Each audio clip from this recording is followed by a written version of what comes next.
Hello, it's July 12th, and today I'm reflecting on going in circles because I worked on this program starting at when I first started, I was writing out like what the Heisen transformation would be. And then I went in a huge whole circle, kind of like I had a nice, succinct idea. And then I took it and I kept adding to it and then adding to it. And then it started to change. And then it started to grow in scope. And then it was like, oh, like maybe I need to do this and add this. And then eventually I took what was intended to be like a niched down, like specific solution for a specific group of people, and then broadened it out to everybody, added everything back in, and then realized that it was like too much. It was getting overwhelming. What I realized I was doing was taking, um, rather than sharing and teaching what's useful immediately, I was like in a mode of like, I want to teach you like everything from start to finish. Um, and it it took some time to come back around to understanding that if I am doing, like, I'm not responsible for doing everything, and you likely don't need all of the information to get to some type of result for yourself. Said more specifically, like you don't need to know the all the background of hypnosis, all the different inductions, all the different like nuances that go into like hypnotic work to have a successful hypnotic intervention. So, like if we're working on confidence, if you're looking at some limiting belief, like I'm not good enough, or something like that, like I'm feeling the need to prove myself, or um, I just have too many thoughts that I um, can't follow. Right, I'm getting overwhelmed. Um, you can work on like all of these things without actually knowing how it works. It's almost like you learn to walk like through practicing, and then eventually you just walk without thinking about it. And you can move past your own stuff without thinking about it. You don't even have to know. Um, you don't even have to know that the problem's gone, right? Like sometimes it's just you forget that you had that problem to begin with. That happens from time to time. I think, like, even for myself, looking back, one of the things that I've had to do while going through this whole process is reflect back on where I was. Because, like, today I feel um, comfortable and confident in spaces. So, like, whether it's work, whether it's like in interviews, whether it's um, in meetings, or just meeting new people in general, there's a lot less like worry and anxiety of like, oh, like what am I going to do? What do I have to say? How am I going to come across to this person? It's a lot easier to show up. And then even like from like 30 days ago or so until now, I'm a lot more comfortable just right. So if I were to go like all the way back, like thinking, and I'm like, one of the things I do is just go all the way back, like back thinking about, like where the root of all of this started when I was a child, right? But that's such a long story. Um, if even skipping ahead to like to trying to think, like, is it high school that I can remember well, or like university, any like situation meeting new people, there was always like this like barrier. I guess two. One barrier of like not knowing what to say, and then a second barrier of wanting to be liked. So then it's kind of like I would do the things and say the things that I thought I needed to say for people to like me, whatever that meant. Um, and eventually, at some point, I realized it doesn't matter. People are going to think what they're going to think, um, and I can't fit into like I can't keep playing like different roles per se. Not that there's not flexibility there, but I need to know how to show up as myself. Otherwise, then who is being me if not me?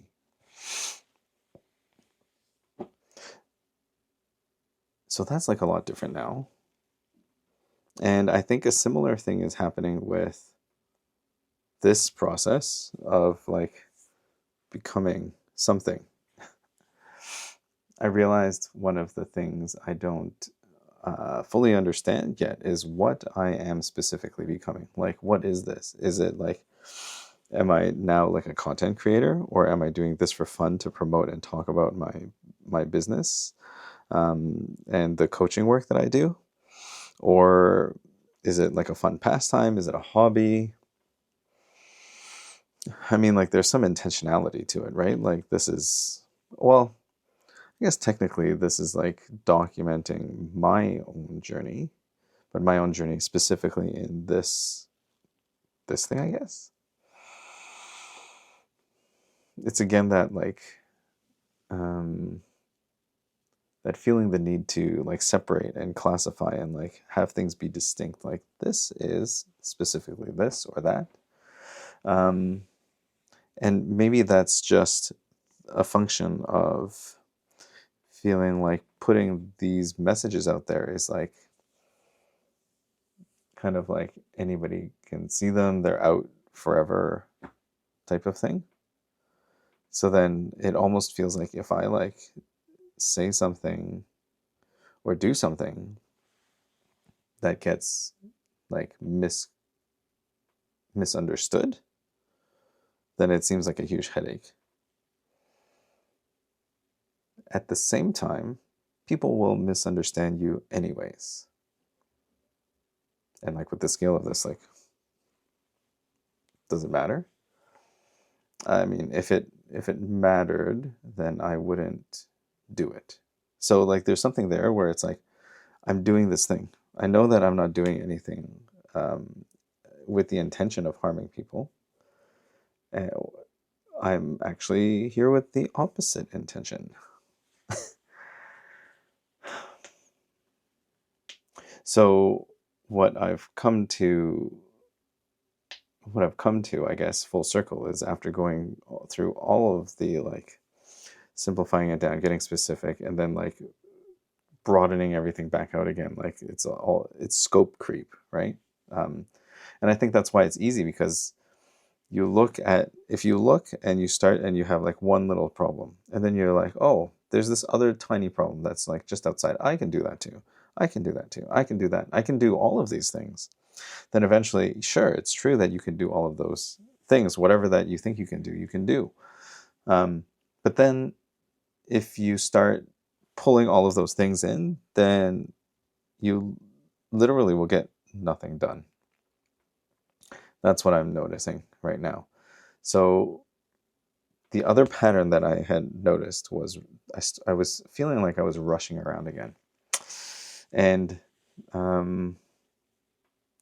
specifically with this work, I felt like I was kind of like all over the place, and I started like trying to race and rush, because I had originally like looked at a timeline or a launch date of July 31st, a couple weeks away, probably fine still. But like it felt like, even though it's kind of early, maybe almost like 1/3 of the way through July, but it it felt like a pressure or a deadline that I didn't need, and then it just threw me off. I just started going all over the place. So I'm slowing down. I'm pausing. I'm clearing away, just getting organized. I think that's the process that's kind of happening and unfolding after the last 18 months. So it's good. It's good to realize that every so often, if you find that you're just like rushing around and doing things and you can't remember why, and you can't remember where you are, and you don't know what's going on anymore, maybe just pause. Just pause for a moment and see what happens, right?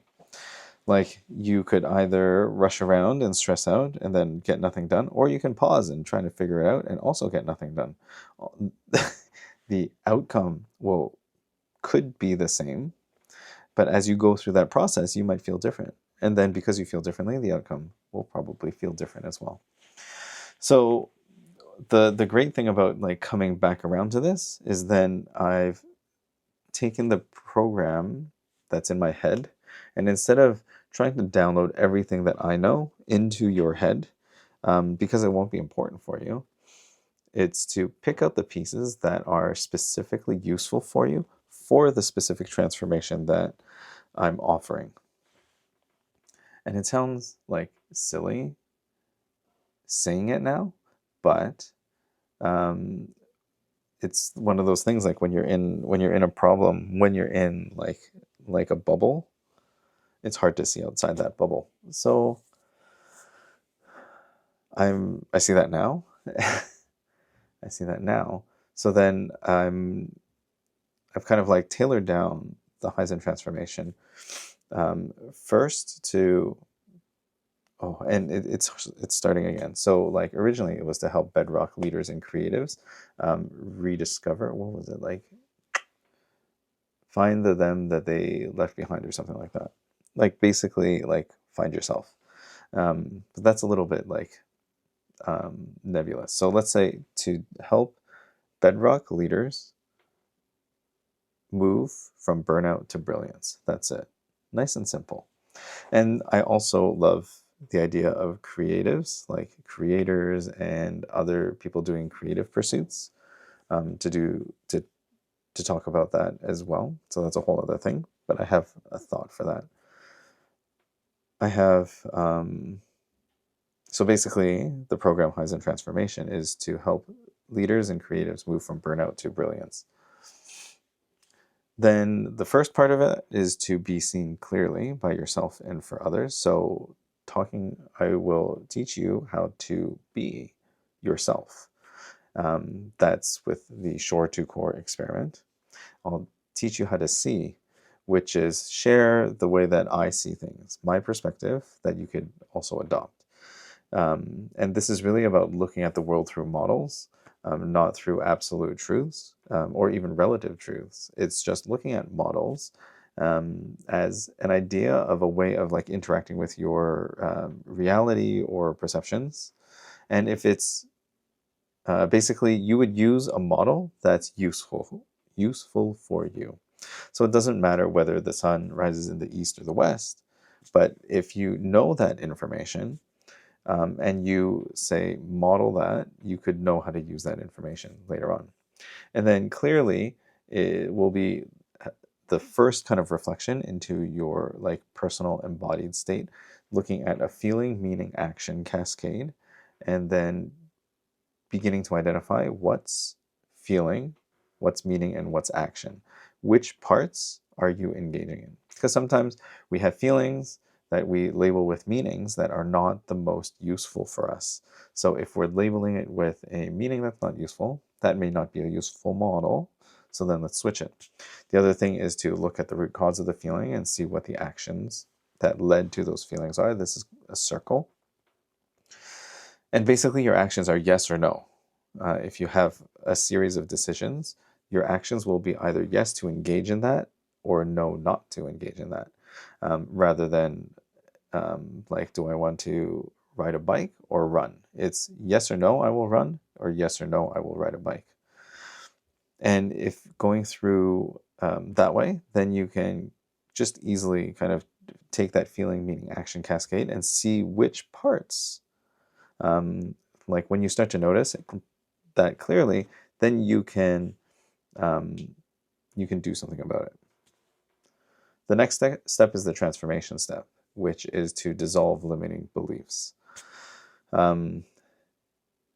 Basically, you'll be carrying beliefs, and some beliefs are useful for you and other beliefs are not. And the ones that limit you are not for you to carry. Oftentimes they come from somewhere other than yourself. And this is where we'll look at conditioning in the human design chart, as well as our kind of like thought box, our head. our self-talk, basically. So self-talk is almost like your conscious limiting beliefs. And then there are also limiting beliefs that come from feelings that are not just from the mind. They're just like, when your body freezes up and you don't know why. There may be themes around that, and that's where we'll use your human design chart to explore some of the challenges of open and defined energy centers. The last step is brilliance, and brilliance is talking about how you show up in the world. This is how you will shine. So for leaders, it will be to look at your resume, your cover letter, your interview, like how you show up, and then how you show up in different formats. So like maybe like this as well. And like how do you get to a point where you can show up authentically on camera? So all of this is moving you towards your most aligned, most authentic self. And the assumption is when you are operating from that, then you will be always in your signature. You will be the you that you're meant to be. So that's kind of like the 3-step program that I've just roughly outlined and thought about yesterday after slowing down. And I think that's much nicer than trying to teach you everything about hypnosis or everything about human design. Like the depth and the detail is there if you want it, but in the actual program itself, like just to keep it nice and tight, and then talking about it will be a lot easier. So rather than trying to talk about every single thing that I've ever thought, at least for those messages, it'll be more focused. So that should be fun. So that's what I'm going to be doing over the next little while, and we'll see.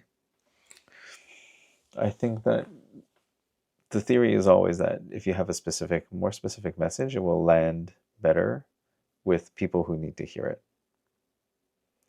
I've been talking in like very broad terms, and now it's time to get specific. Let's go.